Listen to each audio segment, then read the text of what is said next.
அந்த காட்டுல வாழ்ந்த ஒரு பெண் கொரில்லா தான் அனு. எந்த ஆபத்தையும் சந்திக்காம தன்னோட வாழ்க்கையை அமைதியா வாழ்ந்துகிட்டு இருந்தா.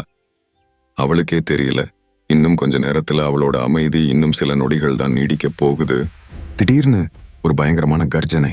காடே அதிர்ந்தது. நெருப்பை போல ஒளிர்ந்த தங்க நிற சக்தியோட வந்தா ஓராக். ஓராக்கோட கண்களை பார்த்த அந்த நொடியே அனுவோட உடம்பே நடுங்க ஆரம்பிச்சது. அவனோட ஒவ்வொரு அடியும் மரணமே நெருங்குற மாதிரி இருந்துச்சு. தப்பிக்கணும்னு நினைச்சாலும் பயம் அவளை அசைய விடல. அந்த நேரத்துல அனுவுக்கும் ஓராக்குக்கும் நடுவுல இறங்கினான் டேக்கர். 2 செலஸ்டியல் போர் வீரர்களும் முதல் முறையா ஒருத்தரை ஒருத்தர் பார்த்தாங்க.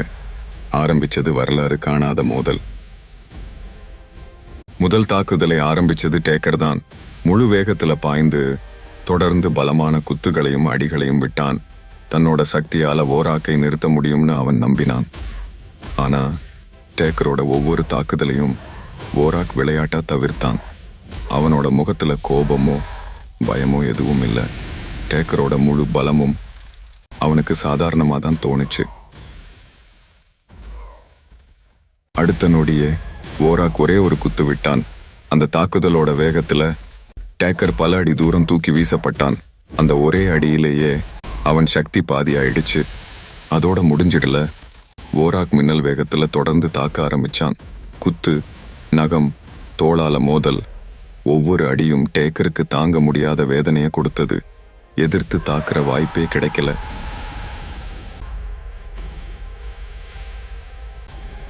தன்னோட உண்மையான சக்தியை காட்டுற நேரம் வந்துடுச்சு. ஓராக்கோட நெருப்பின் பேரலை டேக்கரை நோக்கி பாய்ந்தது. அந்த வெப்பத்துல காடே எரிய ஆரம்பிச்சது. எவ்வளவு முயற்சி பண்ணியும் டேக்கரால சண்டை போட முடியல. அவனோட நீல ஒளி மங்க ஆரம்பிச்சது. உடம்பு முழுக்க காயம். இறுதியில அவன் தரையில சரிஞ்சு விழுந்தான். தோத்து போன டேக்கரை ஒரு நிமிஷம் பார்த்த ஓராக் அவன் இன்னும் பலவீனம்னு புரிஞ்சுக்கிட்டான். ஓராக் போனதும் அனு வேகமா டேக்கர் கிட்ட ஓடி வந்தா. அவனோட கையை தன்னோட தோள் மேல போட்டு மெதுவா எழுப்பினா. ஓராக் தன்னோட சக்தியை காட்டிட்டான். டேக்கர் தன்னோட முதல் மிகப்பெரிய தோல்வியை சந்திச்சான். ஆனா ஒரு உண்மையான போர் வீரன் தோத்ததுக்காக நிக்க மாட்டான்.